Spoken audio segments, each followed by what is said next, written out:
Bonjour à tous et bienvenue à cette 9e édition du Congrès national des experts comptables sur la chaîne officielle de l'OEC. Et nous accueillons sur ce plateau Madame Fatema Zahra Alami, vice-présidente de l'Université Hassan II. Donc ravi, vous êtes intervenue sur la plénière, la deuxième plénière de cette journée, l'économie sociale et solidaire, bilan état des lieux et diagnostic. Donc je pense que de ce panel, vous avez pu en sortir pas mal de choses compte tenu du niveau des intervenants.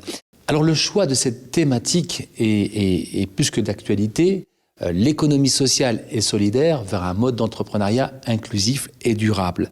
Vous avez fait partie du comité scientifique, pourquoi avoir choisi ce thème ? Alors effectivement, j'ai fait partie du comité scientifique de ce congrès qui est organisé par l'Ordre des experts comptables.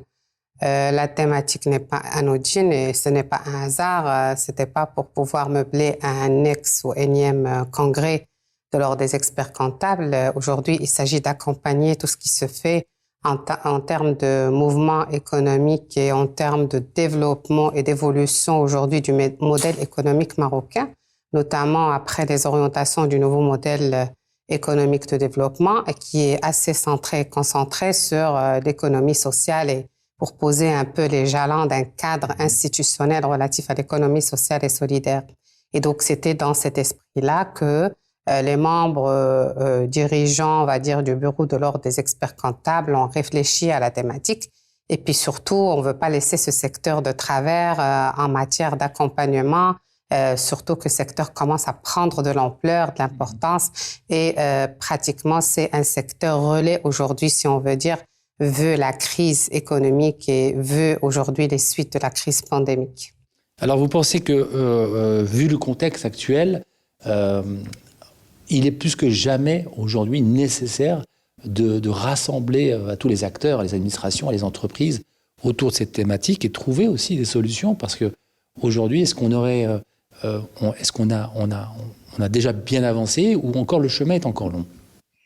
Bon, c'était un peu l'objectif de cette plénière, cette première plénière qui portait sur le bilan, l'état des lieux, le diagnostic. On peut dire, même si c'était en peu de temps, on a pu quand même planter le décor et voir aujourd'hui quelle est la situation par rapport à l'économie sociale et solidaire au Maroc, dans la mesure où il y en a des questions qui se posent. Est-ce qu'aujourd'hui, il y a réellement une économie sociale et solidaire en tant que telle, ou bien il s'agit aujourd'hui d'un ensemble de secteurs éparpillés, mais on peut dire qu'aujourd'hui, l'économie sociale et solidaire est bien présente, est bien portante, mais qui a besoin aujourd'hui de cadrer, de recadrer et d'institutionnaliser le secteur pour qu'il puisse être à impact économique, mais surtout à impact social. Et c'est ce qui est recherché aujourd'hui à travers le développement et la promotion du secteur. Alors pour cela, bien évidemment, l'Ordre des experts comptables aujourd'hui mobilise l'ensemble des experts comptables au niveau national, des entreprises, des administrations.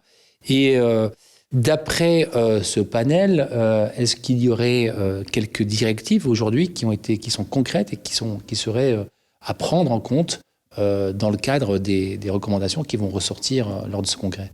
J'aimerais dire que le panel, déjà, il était très riche. En fait, nous avions des acteurs économiques, des gens qui représentent le département en question, notamment le ministère de l'économie sociale, solidaire, de l'artisanat et du tourisme. Il y a eu également le responsable de la fondation Mohamed V. Il y a eu également le président également de Amana et également de fédération un peu de ces associations qui représentent le secteur. Il y a eu des académiciens également qui sont venus aussi de loin et également un membre représentant de la profession de l'Ordre d'experts comptables qui justement a passé beaucoup de recommandations par rapport à ce que peut faire l'expert comptable en termes d'accompagnement de ces structures pour qu'elles soient des structures en bonne et due forme, sereines, pérennes, et puis aussi avec un cadre juridique et fiscal bien clair pour éviter par la suite des problèmes, mais surtout pour pouvoir garantir la pérennité du secteur. Donc le panel, il était très très riche, multi-acteurs, multidisciplinaire, et donc on a essayé de traiter la problématique sous des angles différents, des angles d'académiciens, mais également de praticiens et d'acteurs clés, au niveau de la scène économique par rapport au secteur. Alors très bien, vous, en tant que vice-président de l'Université Hassan II, quel rôle joue aujourd'hui l'université dans le développement institutionnalisé de l'économie sociale et solidaire? Moi, je pense que l'université est un acteur clé, comme tous les autres acteurs, dans la mesure où, pour que l'université puisse jouer son rôle, il faudra qu'elle soit ancrée dans son environnement et dans son écosystème. Et pour le faire, elle a un rôle important et primordial. D'abord, il y a le rôle de la formation. Il faut d'abord vulgariser le secteur, former, mettre en place des cycles de formation continue, des cycles de formation fondamentale, académique. Et on en a déjà aujourd'hui. On a mis en place pas mal de programmes de formation sous forme de licence professionnelle ou bien carrément de master, avec et en partenariat avec ces institutionnels, notamment la Fondation Mohamed V, la Fondation Mohamed VI, la Fondation de la microfinance, etc. Donc, on est déjà acteur par rapport à l'aspect de la formation, mais il y a aussi l'autre volet qui est celui de l'accompagnement de l'entrepreneuriat social à travers la mise en place d'incubateurs. Et donc, nous avons un incubateur de l'économie sociale et solidaire au sein de l'université qui est très, très actif et qui est aujourd'hui en pourparlers de mise en place d'un observatoire de l'économie sociale et solidaire qui a été d'ailleurs porté et financé par le ministère de l'économie sociale et solidaire pour qu'on puisse passer à l'action et justement pallier à cette problématique qui a été posée de celle d'insuffisance de données et d'insuffisance de résultats et d'état des lieux. Aujourd'hui, on a dressé un état des lieux, mais cet état des lieux est resté quand même, on va dire, incomplet parce qu'il y a des données statistiques qu'on n'arrive pas à voir du moment que comme le secteur n'est pas très structuré. Et puis aussi, il n'y avait pas d'acteurs qui travaillaient un peu sur tout ce qui est data du secteur et tout ce qui est observatoire du secteur. Donc, c'est un rôle très, très important que peut jouer aujourd'hui l'université pour pouvoir accompagner le développement de ce secteur.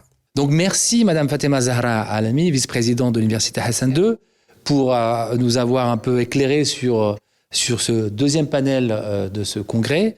Et vous aurez donc, durant ces 2 jours, à la fin de ces 2 jours, les rapports par les rapporteurs, des discussions et des échanges entre les différents acteurs. Et puis, je vous invite à nous suivre sur les réseaux sociaux, sur la chaîne officielle de l'OEC, pour voir et découvrir un peu toutes les actualités aujourd'hui de ce congrès. Merci. Merci à vous.